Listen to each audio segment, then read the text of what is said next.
Narayana girls residential ధనలక్ష్మీపురంలో ఈ రోజు ఊహా ప్రీతి అనే పాపకు 600కి 599 మార్కులు సాధించిన ఘనత ఈ నారాయణ క్యాంపస్ కి దక్కింది. ఈ సందర్భంగా మాట్లాడడానికి ప్రిన్సిపల్ గారు మనతో ఉన్నారు, ఆమెతో మాట్లాడదాం. నమస్తే మేడం, ఇన్ని మార్కులు సాధించారు మీ క్యాంపస్ లో, సో ఎలా ఫీల్ అవుతున్నారు? నా పేరు నాగమణి. నేను ఇక్కడ గర్ల్స్ రెసిడెన్షియల్ స్కూల్ ప్రిన్సిపల్గా 3 years నుంచి వర్క్ చేస్తున్నాను. మన దగ్గర ప్రతి ఒక్క సంవత్సరంలో 100కు పైగా విద్యార్థులు ఉత్తీర్ణులు అవుతున్నారు 10th క్లాస్ పబ్లిక్ ఎగ్జామ్స్లో. సో దాంట్లో ప్రత్యేకించి ఈ సంవత్సరం district first mark and state second mark రావడం చాలా చాలా సంతోషంగా ఉంది.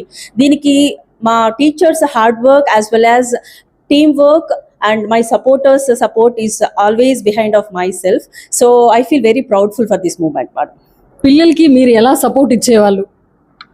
సో ఇక్కడ నార్మల్గా రెసిడెన్షియల్ స్కూల్ కావడం వల్ల హోమ్ సిక్ ఫీలింగ్ ఉండేది పిల్లల్లో. సో ఆ హోమ్ సిక్ పోగొట్టడానికి వాళ్ళతో చాలా ఫ్రెండ్లీగా ఉండేవాళ్ళం. ఎక్కడ టఫ్గా ఉండాలి, ఎక్కడ కొంచెం ఫ్రీగా వాళ్ళని వదిలేయాలి అన్న కాన్సెప్ట్ మీద ప్రతి ఒక్క teacher including myself also we involved a lot. So దాని గురించి కౌన్సిలింగ్ ఇవ్వడం వల్ల పిల్లలందరూ చాలా ఫ్రీగా ఉండేవాళ్ళు, స్ట్రెస్లెస్గా ఉండేవాళ్ళు. సో దానివల్ల అకాడమిక్స్ కూడా చాలా బాగా వచ్చాయి. యాక్చువల్గా 10th రిజల్ట్స్లో 592 మార్క్స్ వచ్చాయి.